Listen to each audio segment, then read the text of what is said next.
Olá a todas e a todos. No encontro de hoje, nós estudaremos destinatários da prova, poderes de instrução do juiz. Estou aqui com o doutor, ex-orientando meu no curso de doutorado, o doutor Marco Aurélio Scampini Siqueira Rangel.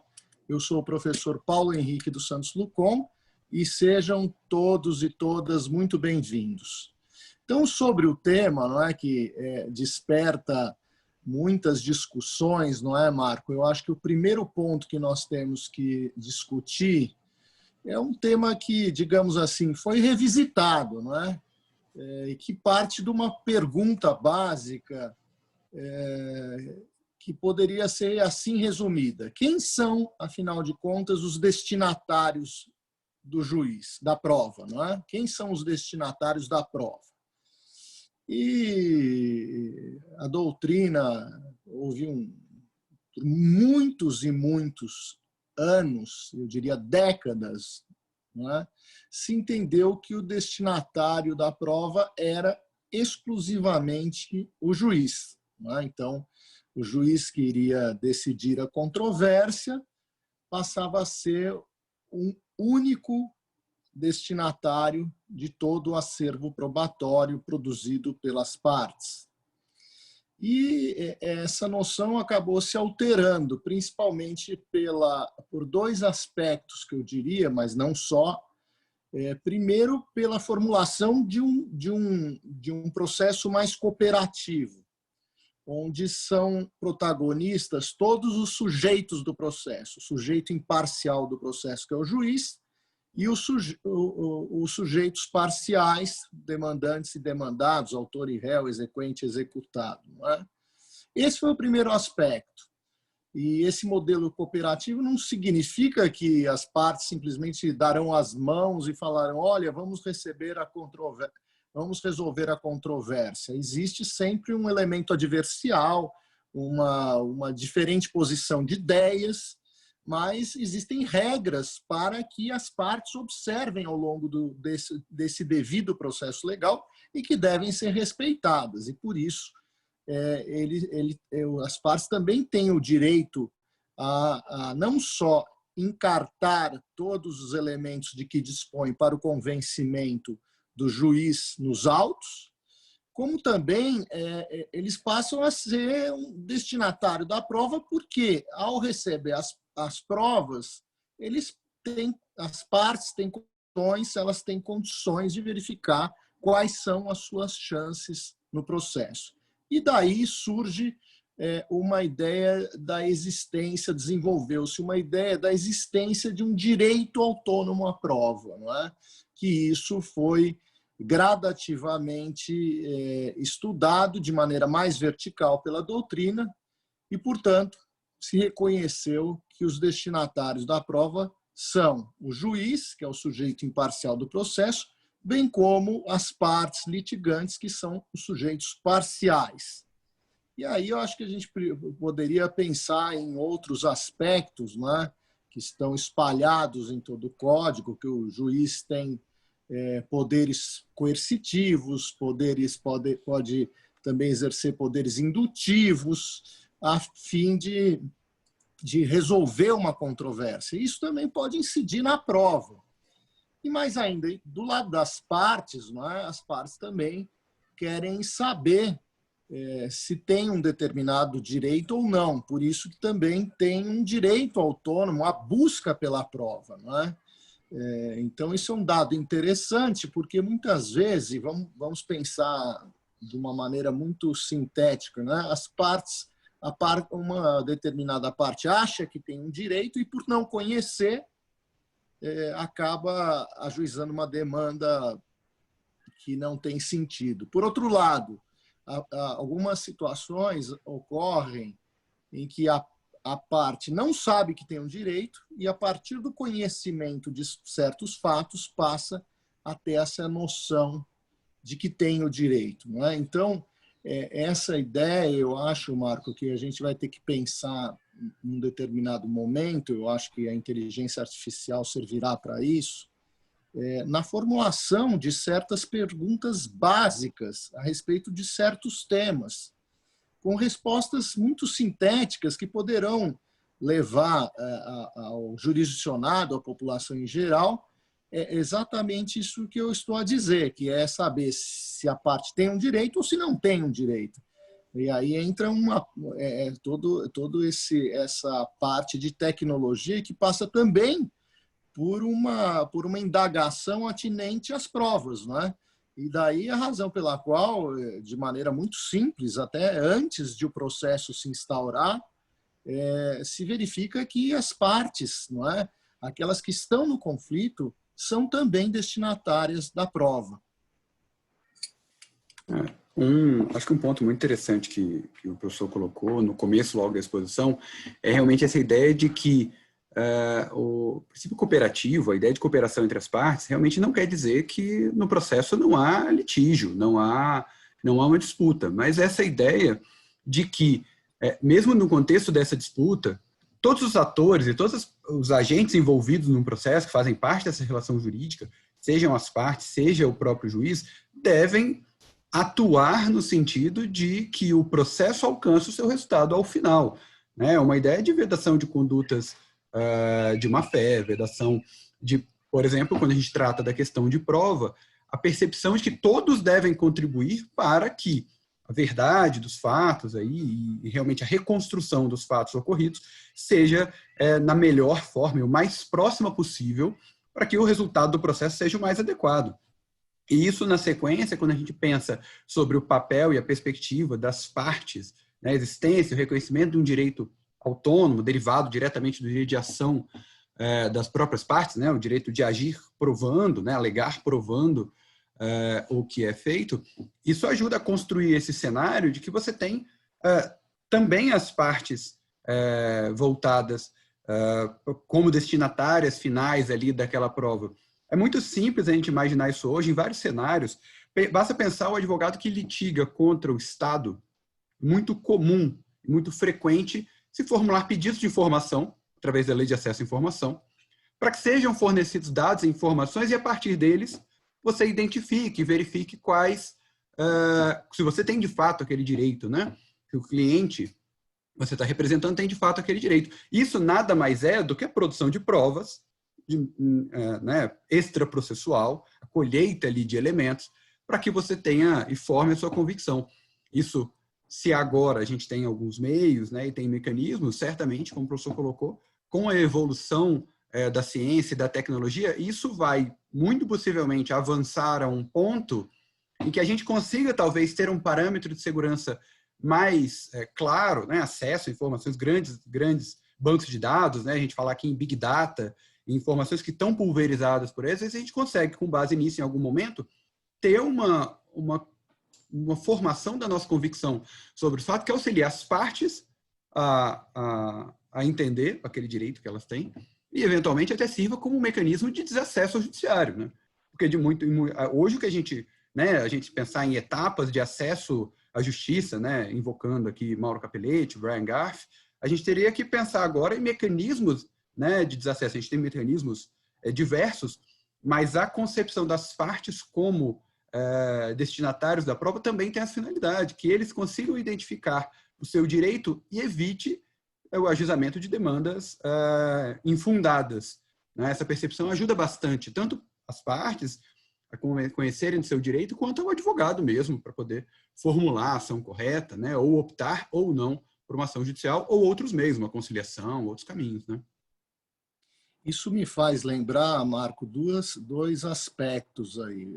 Quando nós falamos de um modelo cooperativo, primeiro me faz lembrar o sistema da common law, onde as provas são produzidas fora do juízo, As partes, os advogados têm que levar os documentos para outra parte. Há um sistema aí de disclosure. Não que não haja essa questão da existência de demandas destinadas à obtenção de documentos, mas existe, digamos assim, um dever prévio de colaboração entre as partes no sentido de elucidar os possíveis fatos. Até a prova pericial é feita antes mesmo da instauração do processo, e quando as partes passam a verificar as suas possibilidades em relação a um determinado litígio, há justamente essa troca de informações, essa troca de dados, inclusive a respeito de prova pericial feita na fase de pre-action, né? Esse é o primeiro aspecto, que mostra também que as partes são destinatárias da prova, né? E isso fica muito claro no sistema da Common Law. A outra coisa que me faz me recordar aqui é que o modelo cooperativo parte da premissa de um contraditório real e efetivo. Eu me lembro de uma definição de um professor lá da Faculdade de Direito da Universidade de São Paulo, onde eu ministro aulas, um professor que dava aula de processo penal. Na década de 40, escreveu um livro sobre instrução no processo penal, Joaquim Canuto Mendes de Almeida, e ele dizia que o contraditório era algo só das partes. Ele dizia que o contraditório era a ciência bilateral dos atos e termos do processo e a possibilidade de contrariá-los. E evidentemente que essa postura, não é? Se falava também bilateralidade da ação, essa visão acabou sendo alterada para se dizer que o juiz também é um sujeito do contraditório. Aliás, ele é o principal sujeito do contraditório, porque a decisão será por ele proferida, não é? Então, esse modelo cooperativo envolve as partes e o juiz num contraditório efetivo, daí a razão também pela qual as provas devem ser produzidas em contraditório, ou seja, as regras de experiência são regras de experiência comuns. Se o juiz se formou em engenharia eletrônica, ele não pode substituir a atividade de um perito, porque a prova por si só deve ser produzida em contraditório. E essa visão passou a ser alterada. Eu me lembro aqui da posição de Hélio Fazzolari, já na década de 50, e depois nos seus instituições, que foram publicadas em seguidas edições, ele falava de modelo procedimental, não é? Um procedimento, o processo nada mais, nada menos seria que um procedimento em contraditório, procedimento esse em que participam o juiz e as partes. Então, esse modelo de cooperação vale para todos e vale para o contraditório e principalmente para a produção de provas. Por essa razão, muitas vezes provas produzidas unilateralmente são rechaçadas, são rejeitadas, e aí entra essa necessidade de ter uma cooperação também no âmbito probatório. Aí vem uma outra pergunta, não é, Marco, que é bem interessante aqui na exposição que estamos a fazer, que é justamente saber de que forma o CPC de 2015 contribuiu para a consolidação das partes como verdadeiros destinatários da prova. E aí é evidente que toda essa ideia está no princípio da cooperação e no direito autônomo à prova. Então, ao consagrar o princípio da cooperação em seu artigo 6º e admitir no artigo 381 a produção antecipada de provas com a finalidade de viabilizar a autocomposição ou outro meio adequado de solução de conflito, ou ainda o prévio conhecimento dos fatos possa justificar ou evitar o ajuizamento de ação.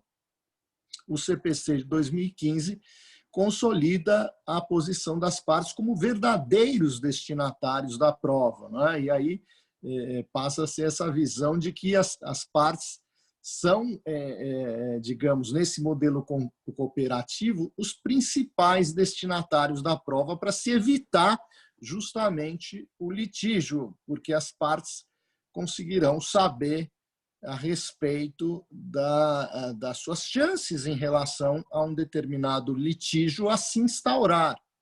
E é interessante sempre lembrar esse sistema da Common Law, que tem essa fase de produção de provas antes mesmo, e as partes sopesam todos os aspectos de um litígio judicial. O custo, que lá é muito alto, principalmente o custo em relação à remuneração dos advogados, e também o custo em relação à perícia, não é? Que também é muito alto. Então, isso tudo passa a ser um desestímulo a litigar, e principalmente quando se sabe que a solução será adjudicada e pode não ser a ideal, e aí há todo um embate em torno desse aspecto aí relativo ao próprio conhecimento dos fatos, não é? Então, parece-me que o Código caminhou muito bem dentro da mais moderna doutrina. Aqui no Brasil, a referência é o livro do professor Flávio Archel sobre o direito autônomo à prova, mas no exterior, na Espanha, na Itália, se fala muito, né? Antes se falava só da medida cautelar de produção antecipada de provas, que remonta ao processo civil romano, a medida ad perpetuam rei memoriam, né? A medida destinada à perpetuação da memória da coisa.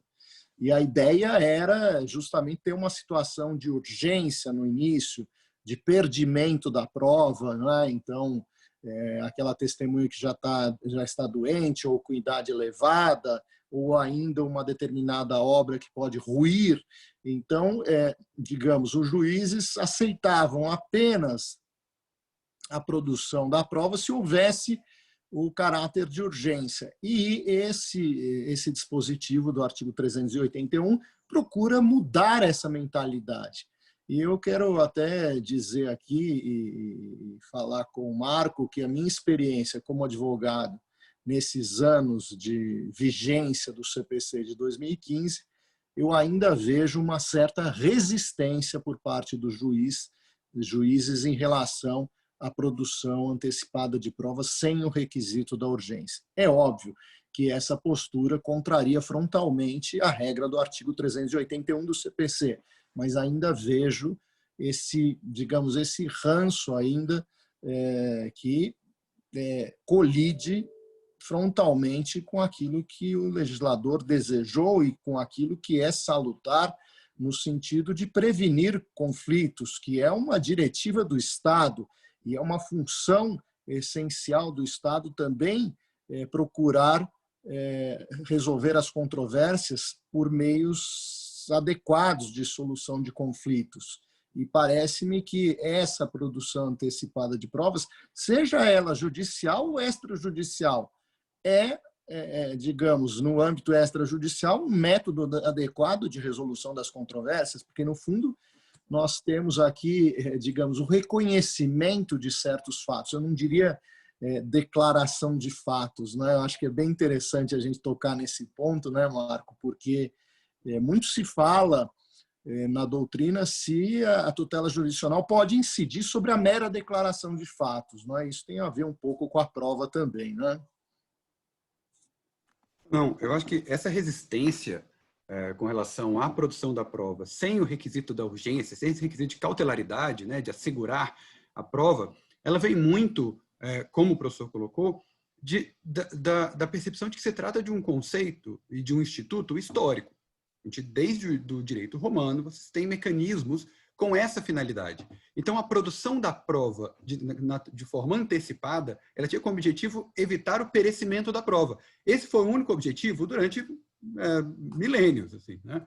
Então, esse processo de superação, ele foi ocorrendo aos poucos, tanto na doutrina estrangeira, né, como o professor colocou, doutrinadores italianos, processualistas espanhóis, brasileiros, aqui representados pelo professor Flávio Archel, que acho que foi o primeiro ali a consolidar isso num trabalho mais robusto. E isso refletiu, e aí se fizer a análise da conclusão e da sugestão ali de alteração legislativa do professor Flávio para a legislação que restou consolidada no Código, é muito semelhante, isso reflete na legislação, e até que isso reflita, de fato, na mentalidade dos operadores do direito, há um processo necessário de conscientização, que eu acho que essa conversa aqui nossa, ela ajuda bastante nesse sentido, de formação mesmo de um pensamento. E isso não, talvez eu complementaria a colocação do professor, que não passa só por uma resistência dos magistrados, mas também muitas vezes dos advogados de sequer pensarem ou sequer identificarem nesse mecanismo uma forma mais rápida, mais barata, mais simples de você alcançar um determinado resultado.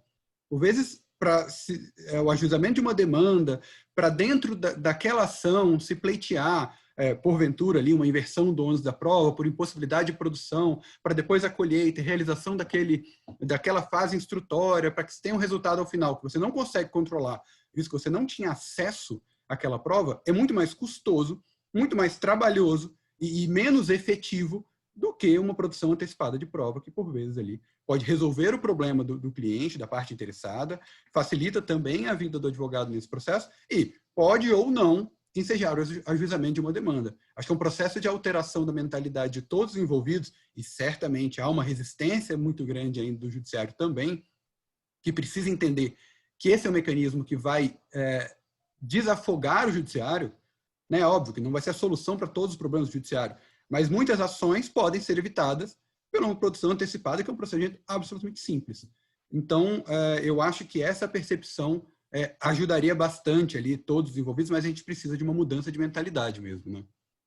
Inclusive, vale lembrar aqui que quando o artigo 381 dispõe sobre a produção antecipada de provas para se evitar um futuro litígio e promover a conciliação entre as partes, no fundo esse artigo casa, não é? Ele conversa com uma norma fundamental do processo civil, com o artigo 2º, o artigo 2º, parágrafo 2º do CPC, que dispõe que o Estado promoverá, sempre que possível, a solução consensual dos conflitos. E o parágrafo 3º diz que a conciliação, a mediação e outros métodos de solução consensual de conflitos deverão ser estimulados por juízes, advogados, defensores públicos e membros do Ministério Público, inclusive no curso do processo judicial. Então, isso passa por uma mudança radical de mentalidade para que possamos, evidentemente, sair de decisões puramente adjudicadas, que demoram anos, demoram décadas, para soluções consensualizadas que são mais rápidas. E a solução adjudicada, muitas vezes, digamos assim, não satisfazem as partes litigantes, nem aquele vencedor, porque demora tanto, não é? E, por outro lado, uma solução consensual com concessões recíprocas facilita muito, ajuda muito, inclusive do ponto de vista evolutivo de uma nação, não é? Então, ainda não temos essa norma no Brasil de estabelecer o acordo no âmbito do processo civil, uma tentativa de acordo prévia antes da judicialização, mas eu acho que estamos caminhando a passos largos para que, num futuro próximo, tenhamos essa regra como até um requisito para a admissibilidade da própria ação, não é? Uma tentativa prévia de conciliação ou de mediação ou de qualquer outro método adequado de solução de controvérsias, como negociação, para que, então, se frustrada essa possibilidade, que se tente chegar a uma solução consensualizada. Então, acho que caminhamos a passos largos e, evidentemente, que uma produção de provas, até diria extrajudicial, será muito bem vista pelos órgãos jurisdicionais, porque mostra uma disposição das partes em solucionar a controvérsia. E isso acaba tendo uma perspectiva muito salutar e muito importante na visão, na percepção das partes em relação a litígios e também na visão que se tem do país no sentido de se tentar resolver da maneira mais rápida possível os conflitos. Inclusive, não é?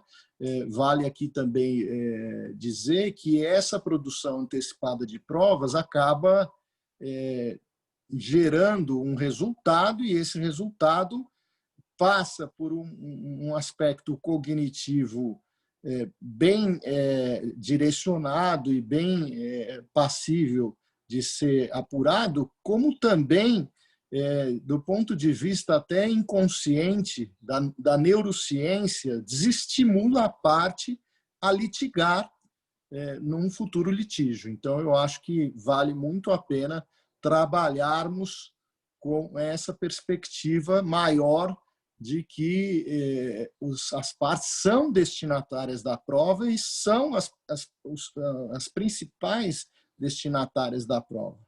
E aí eu acho que vale a pena nós nos aprofundarmos para uma outra questão também, que é justamente qual seria o impacto da inclusão das partes como destinatários das provas. Então, basicamente, eu diria que se opera uma mudança de perspectiva sobre a prova decorrente do reconhecimento das partes como destinatários, o que gera reflexos fortíssimos e que podemos apontar alguns deles. Primeiro, a possibilidade de produção de provas destinadas à apreciação das partes, que é essa ideia constante do artigo 381. Que, no fundo, o juiz não deliberará a respeito das provas numa produção antecipada da prova sem requisito da urgência, simplesmente se faz a prova. Então, essa apreciação das partes engloba uma avaliação objetiva e também passa também pela necessidade de uma avaliação subjetiva para se saber qual é o tempo de duração de um provável litígio, de uma instauração de um provável litígio. Além disso, é evidente que essa prova produzida em contraditório poderá vir a ser utilizado num futuro processo judicial. Então, há digamos, essa apreciação engloba uma avaliação objetiva e também subjetiva, não é? Das partes, porque as partes vão pensar, puxa, quanto tempo, qual interregno temporal que durará essa controvérsia? Quais são os possíveis efeitos desse litígio? Não é? Então, isso tudo tem que se levar em conta e deve, evidentemente, ser sopesado pelas partes. E,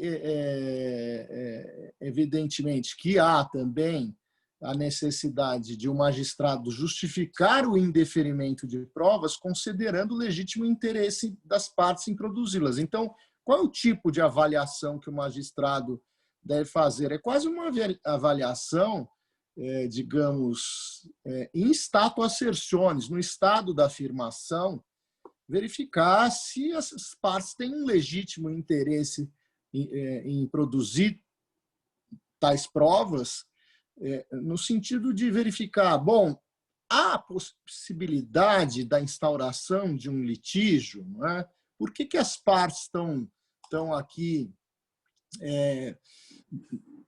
provocando a atividade jurisdicional no sentido de apurar a ocorrência ou não de certos fatos? Então, ele faz um juízo, e esse juízo, não é, Marco? Não pode ser um juízo vertical, é um juízo, digamos, a partir das afirmações constantes da inicial e daqueles elementos, daquelas provas documentais que justificam esse pedido de produção antecipada de provas. Então, é quase como uma condição da ação, digamos assim, para a verificação deste interesse processual.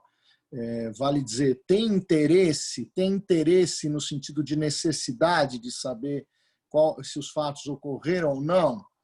O juiz fazendo essa verificação, digamos, sumária, vai chegar à conclusão de que sim, deve determinar, então, a produção de provas. Então, aí partimos para a análise do interesse processual ligado à necessidade.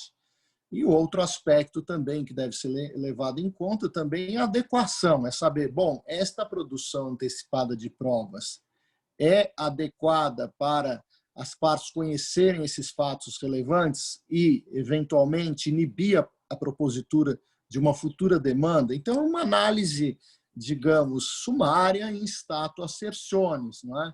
É claro que, para aqueles que entendem que essa teoria das condições da ação a partir da afirmação do autor não prospera, não é? Então, vamos admitir, para aqueles que entendem que as condições da ação não devem ser vistas apenas em stato assertionis, no estado da afirmação, podemos afirmar que, então, poderíamos aguardar a manifestação do demandado e o demandado simplesmente deverá alegar a inutilidade da prova, que não tem menor sentido para provar alguma coisa, porque não terá uma futura consequência em um provável processo jurisdicional, né, futuro.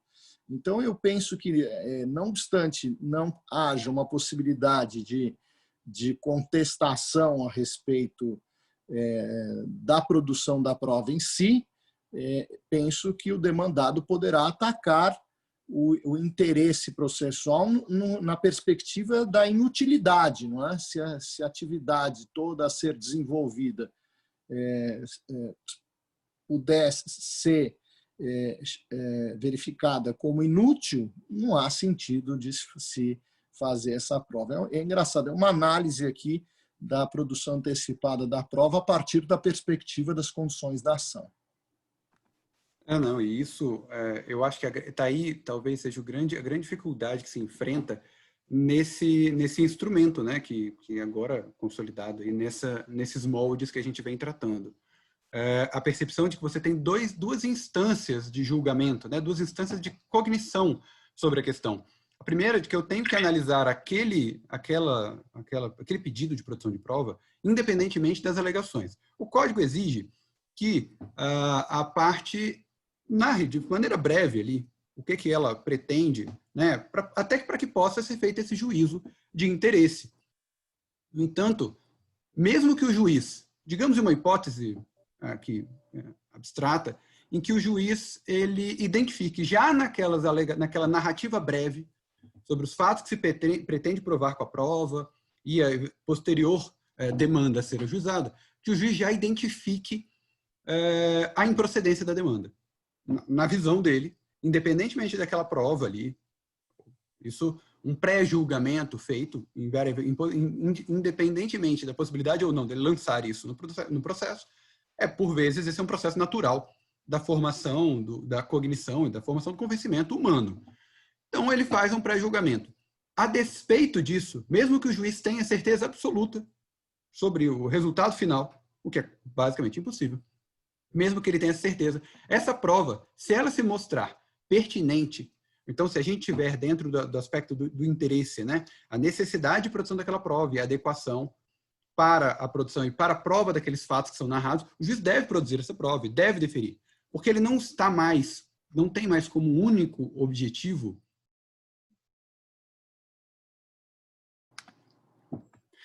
como a gente estava falando. Então, na verdade, essa decisão do magistrado ela tem que ter como foco e tem que analisar ali também o legítimo interesse das partes na produção dessa prova. E isso vai ocorrer tanto no procedimento de produção antecipada, quanto gera reflexos no processo, no curso da instrução, no procedimento comum.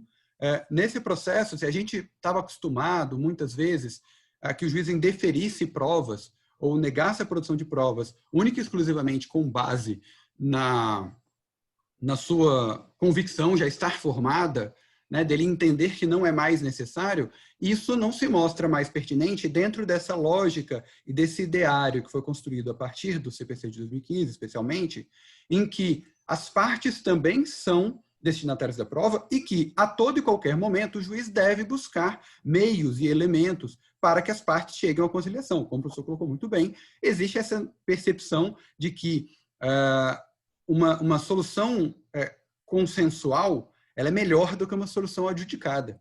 Nesse sentido, se o juiz tem essa noção e admite que a produção de uma prova pode, porventura, viabilizar um acordo entre as partes, mesmo que ele já esteja avançado na instrução, essa prova deve ser produzida para que, ao final, porventura, seja possível uma conciliação. E o juiz pode, eventualmente, verificando um cenário desse, agendar uma audiência de conciliação, chamar as partes para que que tentem né, firmar um acordo. Então, acho que nesse ponto ali, como o professor colocou muito bem, são impactos que essa mudança de perspectiva, essa mudança de visão sobre o direito à prova gera no processo como um todo. É interessante lembrar que, dentro daquilo que eu já disse, que está na parte geral do CPC, de uma política de Estado voltada para a resolução das controvérsias por meio de conciliação, mediação, o Marco colocou muito bem a questão da conciliação, da indução para a resolução da controvérsia no curso do processo. Então, vejo que o juiz, não é, também tem esse papel e tem que velar pela duração razoável do processo, não é? E aí nós lembramos aí do artigo 139 do CPC, um importante dispositivo que assegura muitos poderes ao juiz e veja que o artigo 139, inciso 5 do CPC, dispõe que o juiz dirigirá o processo conforme as disposições do Código, incumbindo-lhe, inciso 5, promover a qualquer tempo a autocomposição, preferencialmente com auxílio de conciliadores e mediadores judiciais.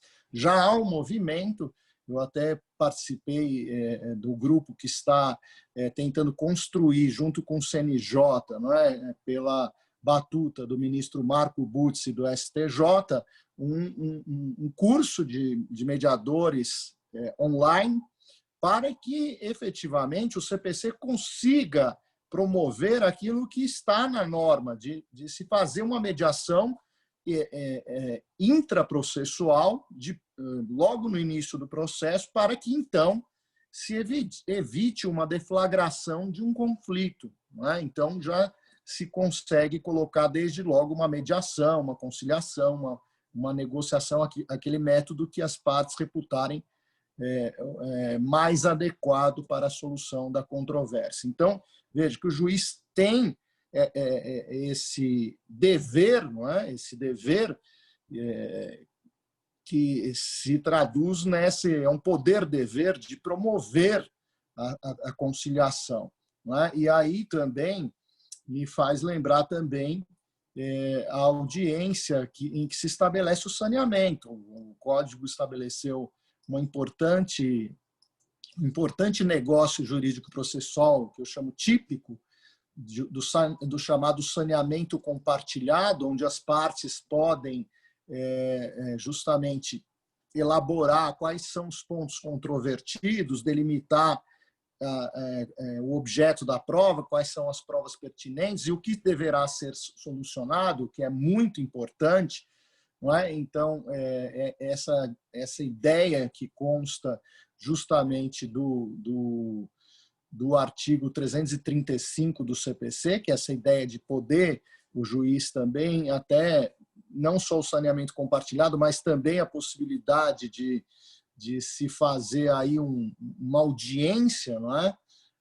Então, eu acho que é importante essa ideia da audiência de conciliação e de mediação, que remonta ao Código de Processo Civil austríaco, construído pelo jurista Franz Klein, no fim do século XIX, que influenciou o sistema italiano e o sistema germânico, e que acabou voltando, houve uma tentativa de volta aqui a partir da conjugação de esforços dos professores da Iberoamérica na década de 80, quando o Instituto Ibero-Americano de Direito Processual era presidido pelo professor José Carlos Barbosa Moreira, se fez um código modelo para a Iberoamérica e lá havia a audiência preliminar com justamente essa finalidade, conciliar as partes, resolver questões processuais e delimitar o objeto da prova. Não é?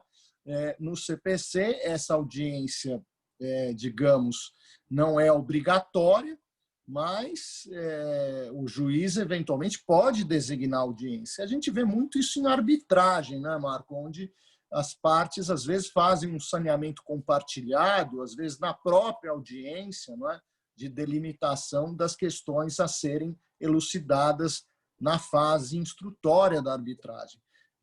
Aqui no Brasil, em razão digamos assim, da pauta muito cheia, né, muitos processos, os juízes optaram por não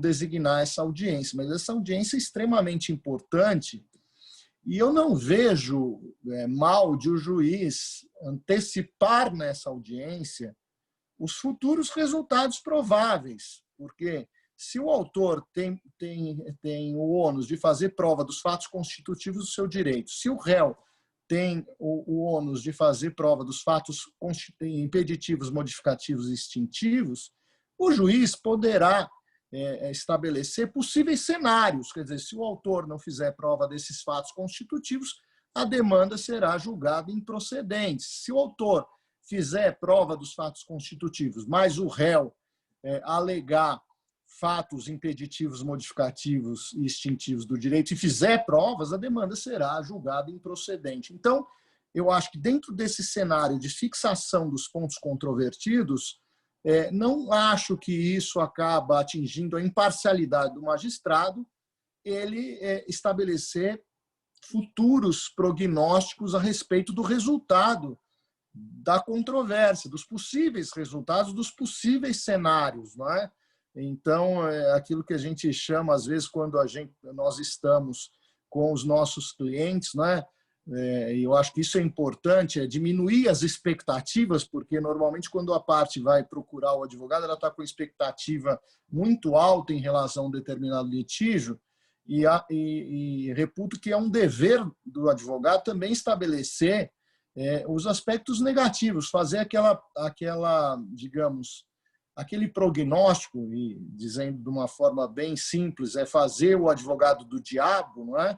Ou seja, dizer quais são os aspectos negativos, e muitos advogados não fazem isso, só apenas apresentam os fatos favoráveis, mas deixam de apresentar os aspectos negativos. Então, fazer esses possíveis cenários também é um exercício que deveria ser feito pelo advogado antes mesmo da instauração do litígio, não é? Saber dos custos, saber do que pode acontecer ou não acontecer. Então, digamos assim, fazer esse exercício, estressar a questão, fazer um exercício de futuros resultados a respeito do processo. Eu não sei o que você acha isso, se você acha que o juiz aí está, digamos assim, ao antecipar os possíveis resultados, ele está, digamos, se tornando parcial, né? Se a gente imaginar que a regra do ônus da prova, a não ser que haja uma distribuição dinâmica posterior, ela é uma regra fixa, prevista já de antemão, e que na audiência de saneamento, né, no espaço saneadora, em decisão saneadora, caberia ao juiz fixar os pontos controvertidos e entender sobre quais pontos se deve haver, se é necessário, né, a produção da prova, ele faz isso, essa franqueza, essa clareza sobre quais pontos precisam ser provados, nada mais é do que uma consequência lógica ali de um saneamento compartilhado feito com a participação e com a percepção dessa nova ótica do processo.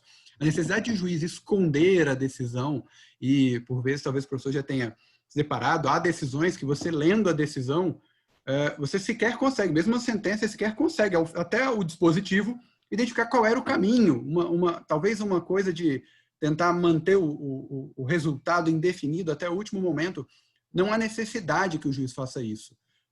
O juiz ele pode muito claramente evidenciar as partes. É óbvio que o juiz não pode orientar as partes sobre qual prova cada uma deve produzir, como elas devem proceder. Mas se o juiz tiver estabelecer quais são os fatos controvertidos e quais fatos necessitam ainda da produção de prova, me parece que não há nenhum problema. Pelo contrário, ele só está sendo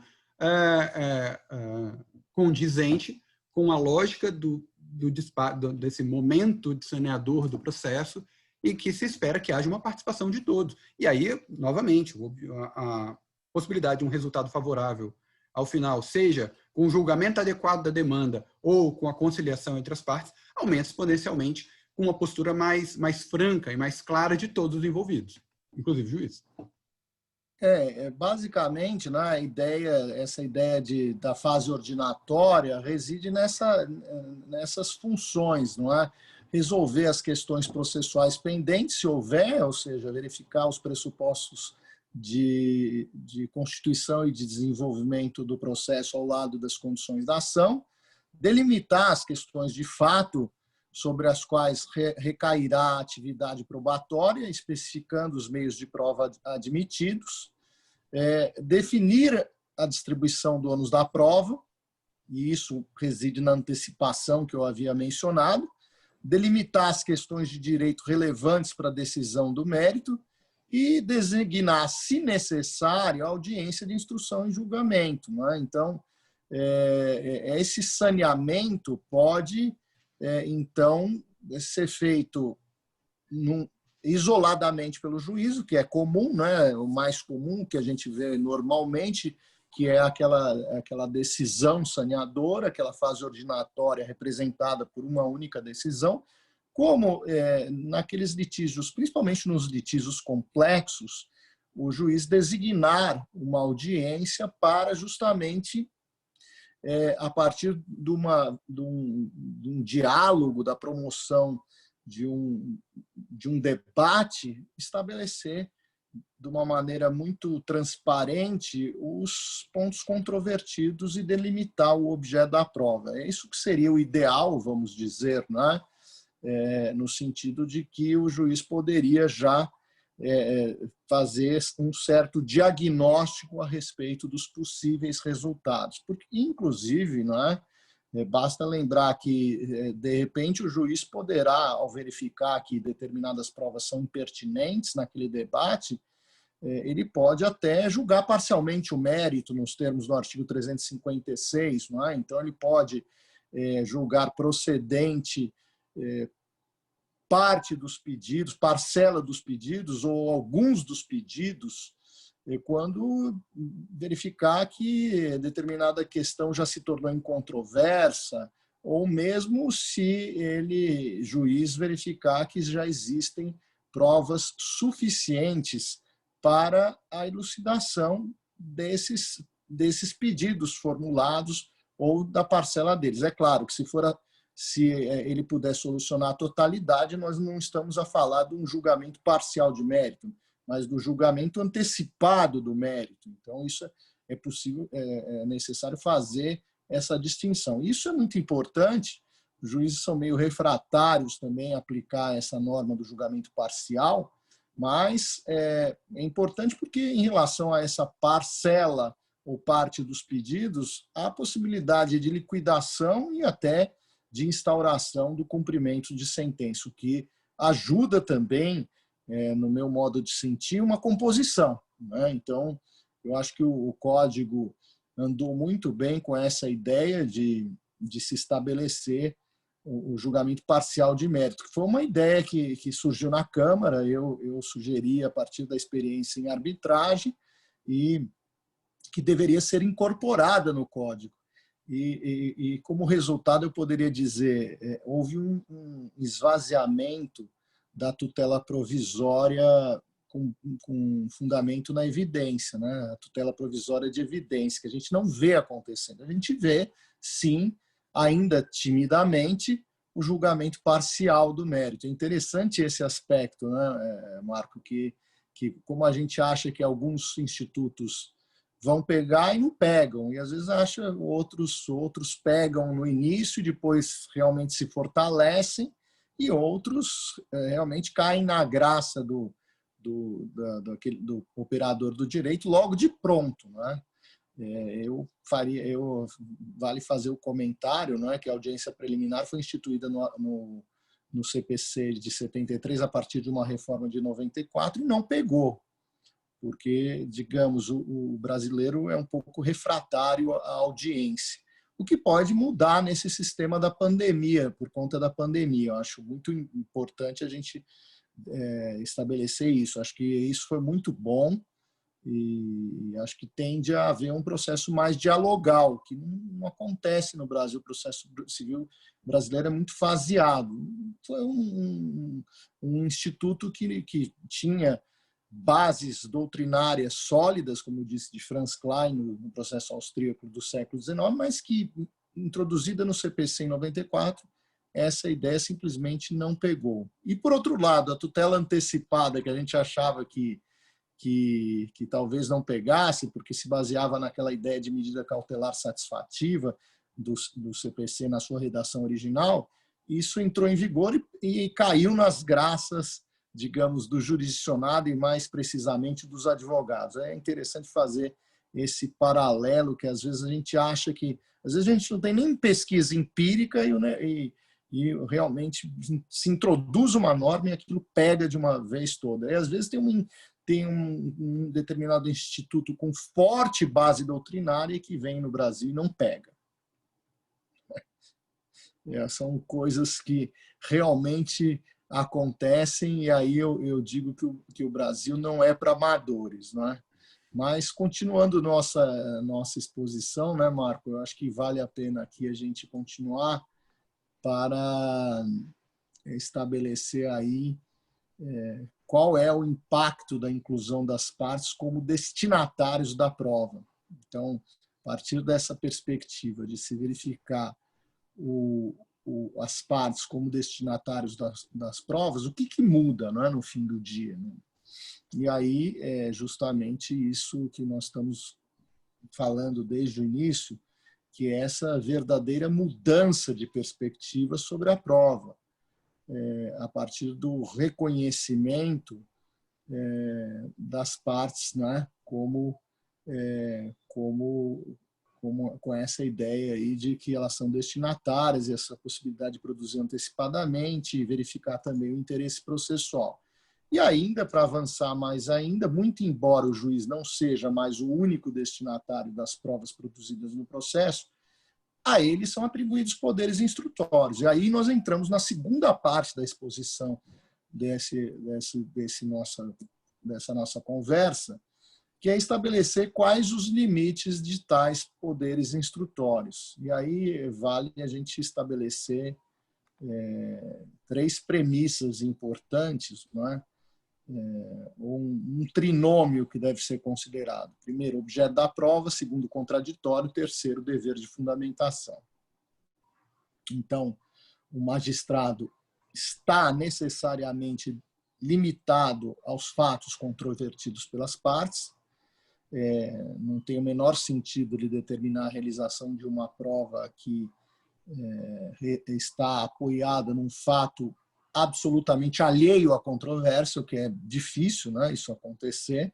O juiz verificará por aquilo que se depreende dos autos. Então, aqui é uma limitação até objetiva em relação à prova e que se cinge no objeto da prova, no que deverá incidir a prova, e aí é evidente que só sobre pontos de fato controvertidos, porque se não houver controvérsia, não há necessidade de produzir provas.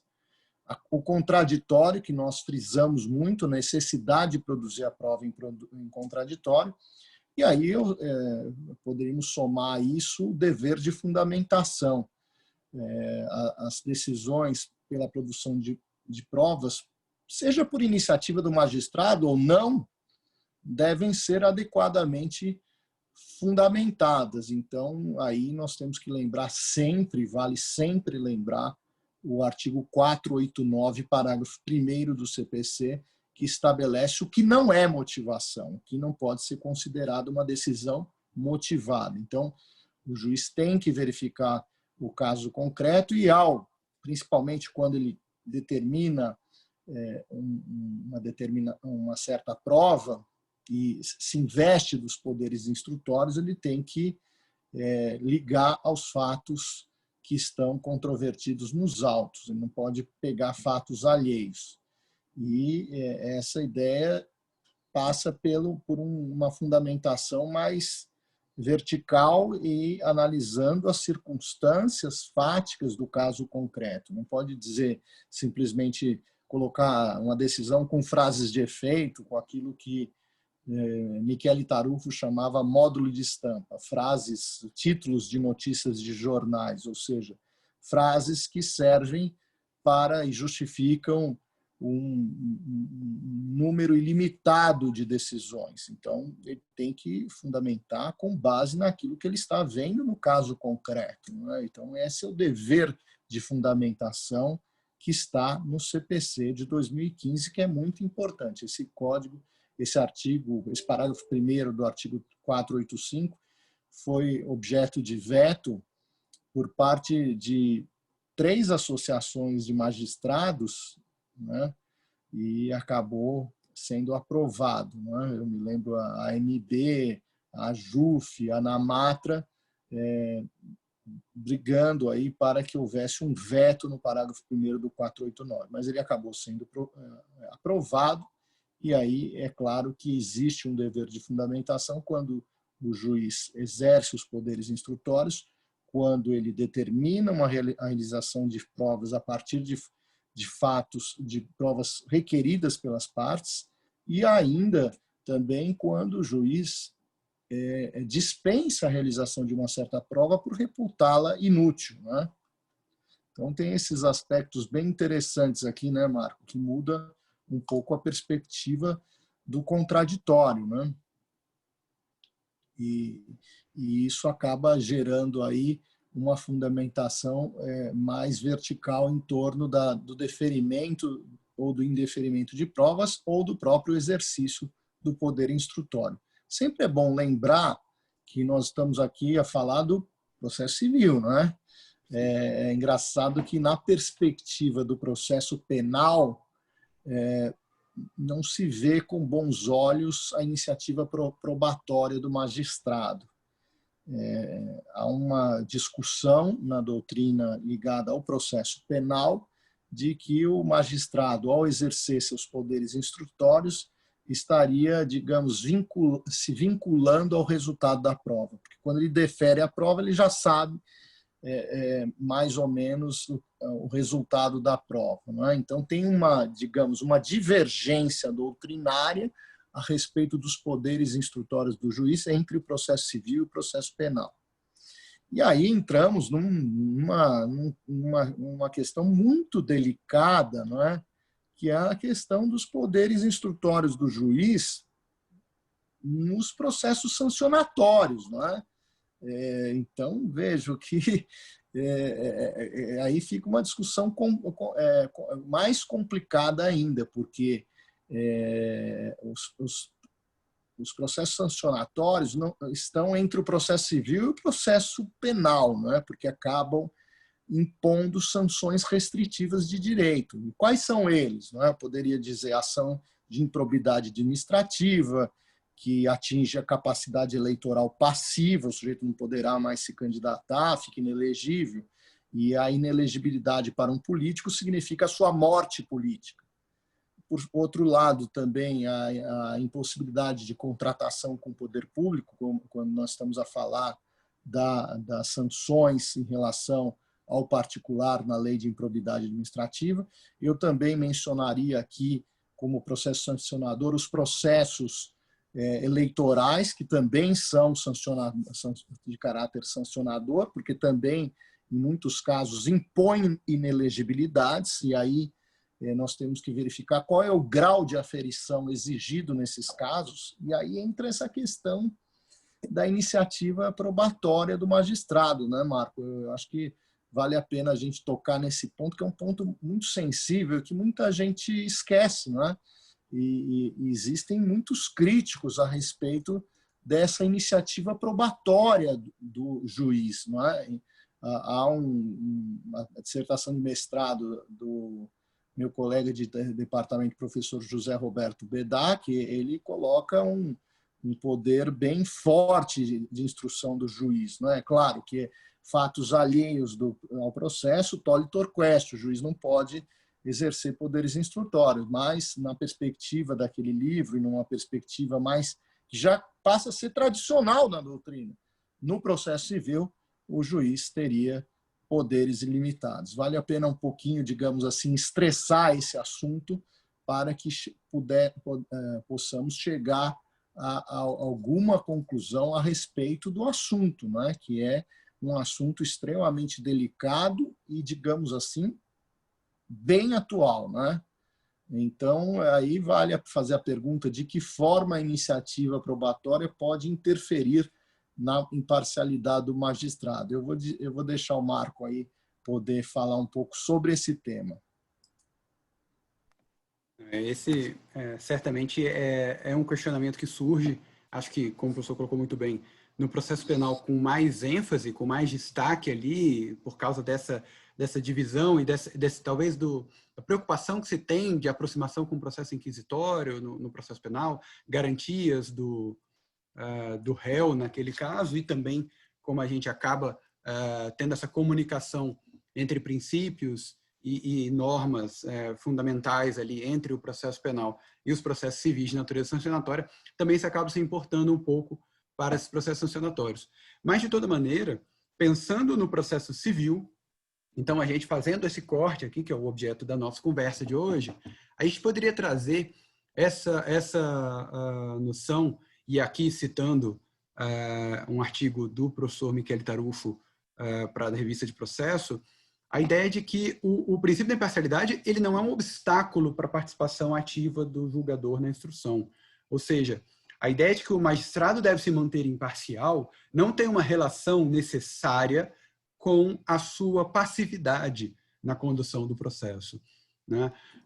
E aí, seguindo aqui, com também uma citação do professor Marinoni, o juiz ele é parcial também, e aqui a nossa preocupação normalmente é com um juiz proativo, um juiz com iniciativa. Mas o que dizer de um juiz que, sabendo que uma prova é crucial para o julgamento da demanda, como a gente colocou alguns minutos atrás, o juiz tem noção exata dos ônus probatórios de cada uma das partes, ele sabe os pontos controvertidos, e se, mesmo diante disso, sabendo que uma prova é crucial, ele opta deliberadamente por não produzi-la e não provocá-la, por que ele seria mais ou menos imparcial do que aquele que tomou uma postura proativa em busca de um maior robustez nos elementos de prova que ele detém para o julgamento da demanda? E aí eu concluo essa sequência de citações com a citação da professora Trícia, que foi também orientanda de pós-doutorado do professor Lucon, em que ela coloca, olha, e aqui acho que com bastante autoridade, porque a professora Trícia também é magistrada, ela diz, olha, se o juiz decide atuar de forma parcial, isso ocorre no momento anterior à produção da prova e se estende até o julgamento. Ou seja, o que ela quer dizer com isso? A parcialidade do juiz não tem a ver com a produção ou não de provas. A parcialidade do juiz, se é que o juiz, naqueles casos excepcionais, em que o juiz vai eventualmente tentar beneficiar uma parte, se essa parcialidade dele ela surge no momento anterior, por causas que a gente desconhece e que não vem ao caso discutir, mas que irão interferir desde a condução do processo, o deferimento de provas, até o julgamento da demanda. Então, parece um pouco uma problematização aqui, no processo civil especialmente, um pouco excessiva e impertinente no momento, na medida em que a imparcialidade do juiz ela se dará quando, efetivamente, no curso ou no julgamento do processo, ele favorece uma das partes. A produção de provas ou não interfere nisso. Até porque sempre há uma máxima aqui, quando se discute isso, é que o juiz não conhece o resultado das provas que ele está pedindo.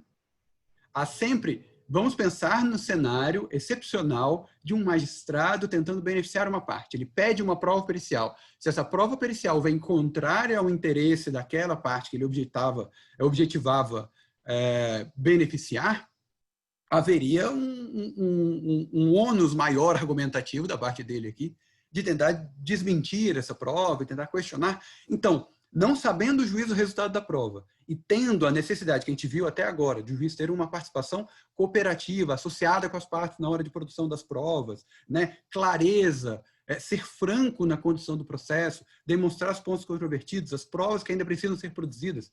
Caso as partes não produzam as provas suficientes e ele tenha ciência e tenha noção de quais provas precisam ser produzidas, cabe ao juiz sim tomar essa iniciativa de produzir essas provas, devidamente fundamentado, como a gente colocou, explicando as razões, oportunizando o contraditório, e feito tudo isso, não haveria por que a gente questionar aqui e apontar a imparcialidade de um juiz que tomou a iniciativa de produção de uma prova. Não sei o que o professor Lucon acha. É interessante, né, Marco, porque a gente está falando aqui de uma situação de muito diálogo, e como nós falamos, na organização do processo, normalmente é uma decisão, vem uma decisão em que não há esse diálogo. Por isso que eu acho que uma audiência seria muito salutar, essa possibilidade de audiência. O artigo 357, que eu já havia falado 335, mas é o 357, estabelece no parágrafo 3º que se a causa apresentar complexidade em matéria de fato ou de direito, o juiz deverá designar audiência para que o saneamento seja feito em cooperação com as partes, oportunidade em que o juiz, se for o caso, convidará as partes a integrar ou esclarecer suas alegações. Veja aí que importância que tem essa audiência no sentido de se estabelecer um diálogo e a meu ver, aí que ele terá muita oportunidade de determinar a realização de certas provas de ofício, a partir do que ficou controvertido entre as partes, não é? Então, vejam, nós estamos falando aqui de cooperação, então aí estamos falando de um saneamento feito em audiência, com a fixação dos pontos controvertidos, e aí sim o juiz, observando esses pontos controvertidos, ele pode dizer qual é a prova pertinente para a elucidação desses pontos. E, como também, como eu disse, às vezes pode acontecer, no processo jurisdicional estatal eu nunca vi, mas no processo arbitral sim, as partes podem trazer um saneamento pronto, né? Então, que é aquele saneamento feito pela via de um negócio jurídico processual, né? E que está justamente no artigo 357, parágrafo 2º, as partes podem apresentar ao juiz para homologação delimitação consensual das questões de fato e de direito. Então, vejam que interessante aqui, o código dá muitas opções. Primeiro é o saneamento escrito, segundo a possibilidade de as partes deliberarem fora do processo, o terceiro, se o litígio for complexo, o juiz designar a audiência, essa audiência para organização do processo. Então, vejam que existem várias possibilidades e que a ideia é colocar essa visão muito consagrada na doutrina no processo civil, que a iniciativa probatória do juiz não interfere na imparcialidade do magistrado, desde que, evidentemente, os fatos estejam controvertidos. Mas há esse choque, principalmente em relação ao processo sancionador e ao processo penal brasileiro, que vale a pena aqui nós pontuarmos. Aí, para chegar aqui desenvolvendo ainda esse raciocínio que estamos aqui no debate, vale a pena citar um processualista que foi professor da faculdade, ministro do Supremo Tribunal Federal, o professor Moacir Amaral Santos, que tem uma clássica obra alentada de vários volumes sobre prova judiciária no cível. Então, segundo Moacir Amaral Santos, nos dias atuais, permanece correta a afirmação de Moacir Amaral no sentido de que a atividade probatória do juiz é meramente supletiva. Então, é interessante pensar esse aspecto que mostra assim como se nós tivéssemos assim uma atividade residual e até, digamos assim, prevista em lei, Que aí vem aquela ideia do constante daquele clássico escrito de Liban sobre o princípio dispositivo, onde ele reconhece os poderes instrutórios do juiz, mas os poderes instrutórios estariam limitados à expressa disposição da lei. Por exemplo, a possibilidade de o juiz determinar a oitiva de testemunhas referidas num depoimento de outra testemunha. Então, é um poder instrutório típico, ou seja, previsto em lei. E aí, naquela concepção tradicional, não haveria a possibilidade de o juiz inovar fora dos limites estritos da lei. Mas essa concepção de que a atividade probatória é meramente supletiva se mostra superada. Novamente, invoca-se a ideia de um processo cooperativo. no qual tanto as partes quanto o juiz devem buscar elementos para a consecução dos escopos do processo. Essa eventual relação de, digamos, subsidiariedade dar-se-ia exclusivamente em relação ao momento em que o juiz exerce sua iniciativa, mas não quanto à extensão dos seus poderes instrutórios. E aí entra uma discussão interessante de saber em que momento, não é, o juiz deve exercer os seus poderes instrutórios. É interessante aqui a gente tentar delimitar quando o juiz vai falar a respeito, vai tomar essa iniciativa probatória. Então, eu acho que ele não poderia, por exemplo, fazer isso ao receber a petição inicial, até porque ele não sabe se os fatos serão ou não controvertidos. Então, o momento de realizar, de exercer esses poderes instrutórios, eu acho que, em primeiro lugar, na fase de organização do processo, na fase ordinatória, representada pelo saneamento escrito, ou pelo saneamento em audiência, ou até a partir de um saneamento apresentado pelas partes, não é? Acho que isso também é o momento mais adequado. Mas ele também pode exercer os seus poderes instrutórios durante a produção da prova propriamente dita, não é? Então, eu acho que existem poderes instrutórios muito sutis, né, Marco? Por exemplo, quando se vai ouvir um perito em audiência e o magistrado faz perguntas que não foram feitas pelas partes. Ou seja, ele formula quesitos que não são aqueles formulados pelas partes ou que são uma decorrência daqueles quesitos feitos pelas partes. Então, eu diria que esses poderes, para nós pensarmos assim, poderes instrutórios do juiz, eu diria, esses poderes instrutórios podem se realizar tanto na fase de organização do processo, na fase ordinatória, como também ao longo de toda a fase instrutória. Não sei se você tem essa mesma percepção. Não, com certeza. E além disso, né, durante toda a fase de instrução, esse mesmo, no momento em que o juiz, após, né, digamos, um cenário ali que teve uma instrução completa, prova pericial, prova testemunhal, apresentação ao final de alegações, e o juiz chama o processo concluído para julgamento e, eventualmente, se identificando ali naquele momento a necessidade de complementação da prova, também poderia o juiz, a expressão que a gente usa aí no dia a dia, é converter o julgamento ali em diligência para que ele faça uma produção de prova e complementação. Acho que nesse ponto é interessante porque, como o professor colocou bem, a fixação dos pontos controvertidos que se dá pelas partes, o que o juiz faz no despacho saneador, na decisão saneadora, é simplesmente identificá-los. Mas o estabelecimento da controvérsia se dá pela manifestação e a resposta das partes, né, às alegações feitas. Portanto, antes desse momento, realmente, talvez aqui, numa situação excepcionalíssima, de risco de perecimento de alguma prova, ou algo do tipo, mas antes desse momento é muito difícil de vislumbrar uma situação em que o juiz já teria conhecimento de quais provas precisam ser produzidas no processo. E assim, agora sim, a partir do momento de fixação da controvérsia pelas partes, que estabeleceram quais fatos e que ambas trouxeram também as provas, que também tem esse aspecto, né? A parte autora traz suas provas, o réu traz suas provas.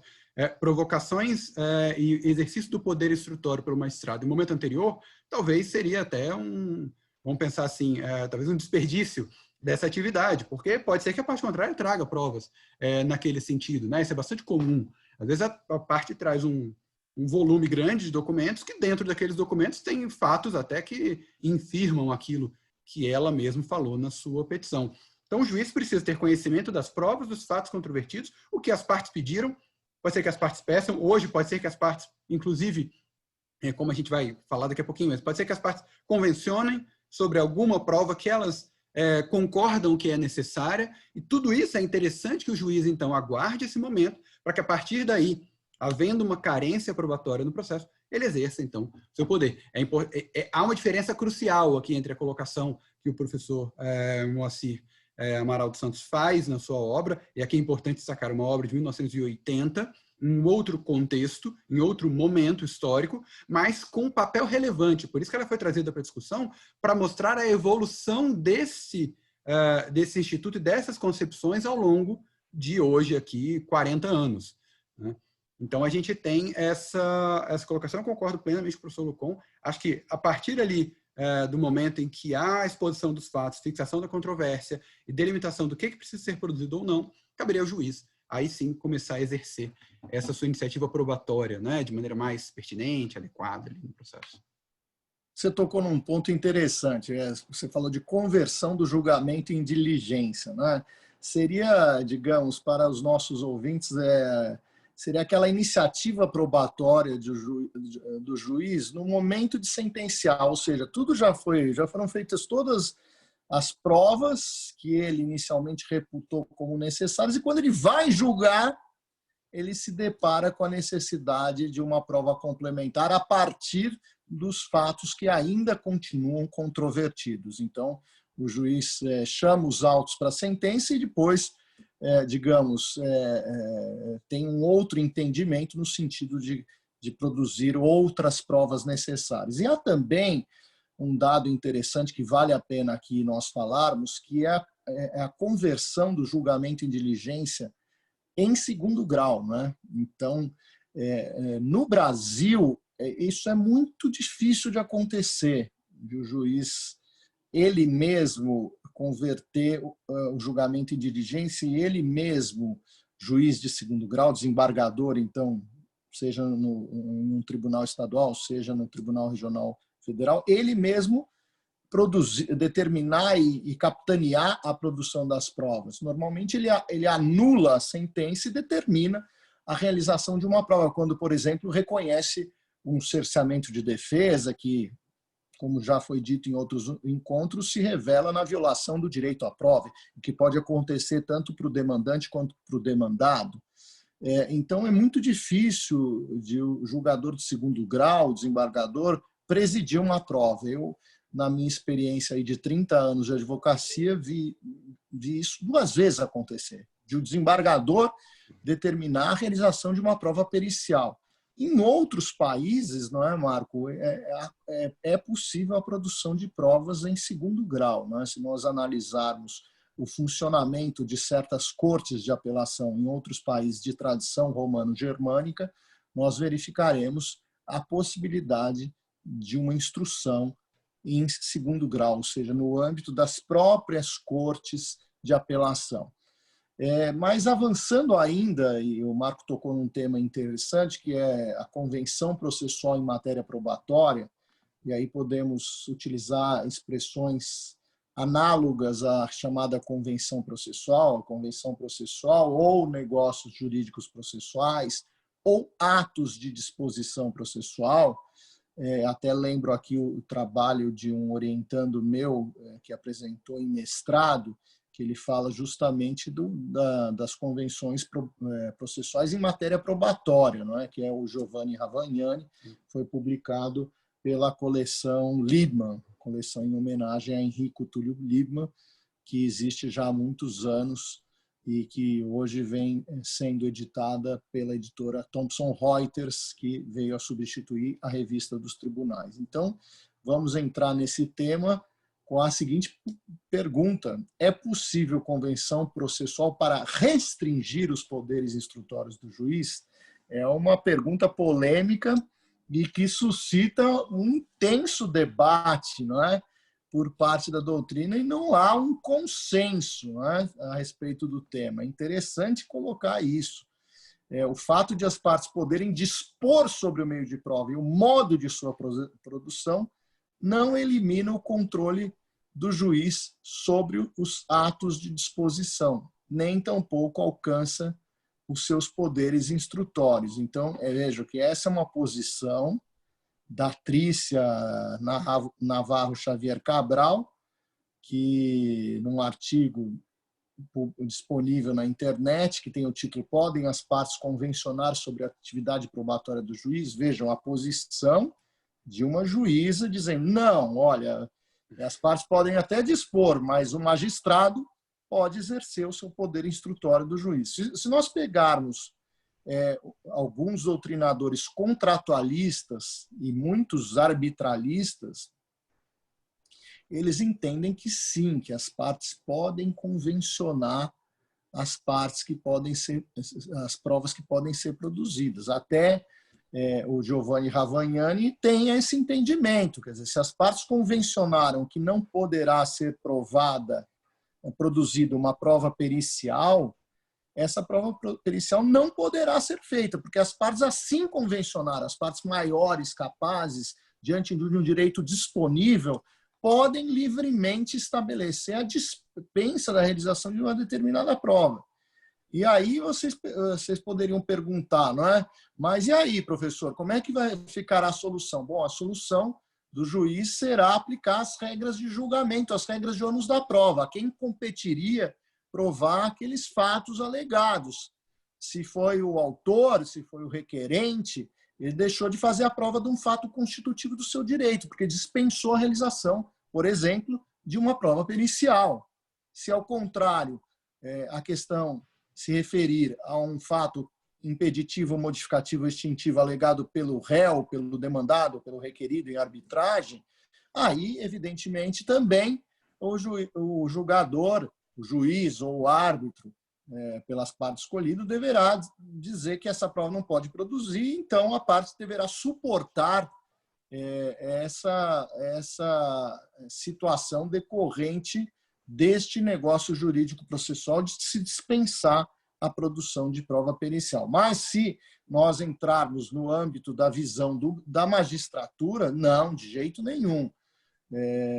Então, inclusive, vejo que no artigo 370, parágrafo único do Código de Processo Civil de 2015, caso as partes pretendam consensualmente produzir prova inútil ou protelatória, poderá o juiz indeferi-la, fundamentando as suas razões de decidir. E aí entra uma outra visão, que é a visão dessa minha ex-orientanda em pós-doutorado, que é a Trícia Navarro Xavier, que, aliás, está assessorando o presidente do Supremo Tribunal Federal nesse momento. Ela entende que, caso as partes dispensem a produção de provas que seriam necessárias, poderá o magistrado, utilizando-se de seus poderes instrutórios, determinar a sua realização, a fim de que seu convencimento seja atingido satisfatoriamente. Então, veja, é uma outra posição que colide com essa visão. E aí entramos em outra questão, né? Para avançar ainda mais a problematização a respeito dessa questão dos negócios jurídicos processuais, não é? E aí temos que verificar, bom, a natureza do direito tutelado interfere na iniciativa probatória do magistrado? Vamos tentar esclarecer essa pergunta, dizendo por outras palavras, em se tratando de processos que versam sobre direitos indisponíveis, por exemplo, há diferença na intensidade da iniciativa probatória do magistrado? Vejam, para aqueles, essa posição digamos, daqueles contratualistas, não é? É claro que dizem essa posição diz respeito a direitos disponíveis, não é? Então, é óbvio que, a depender do direito material tutelado, o papel do juiz nesse processo poderá ser maior ou menor, de acordo especialmente com a disponibilidade ou indisponibilidade do direito material em jogo.